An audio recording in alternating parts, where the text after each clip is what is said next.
कहवा लगइलो बाबा अमवाई मिलिया हो।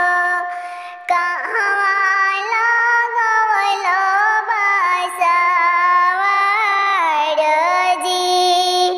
कहवा लगवलो बाबा बेली के फूलवा जी।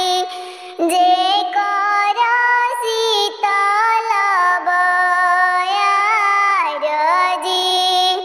जे कर शीतल बयार जी। दुआरा लगाया बेटी अमवाई मिलिया हो। खिड़की लगवलो बसवाड़ जी। आंगन लगवलो बेटी बेली के फूलवा हो। जे कर शीतली बयार जी। कहवा पर बोले बाबा सुगना पपिहरा हो।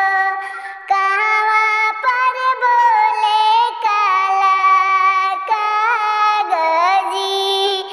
कहवा पर गुजे बाबा काला भंवरवा हो। जे कर शीतली बयार जी।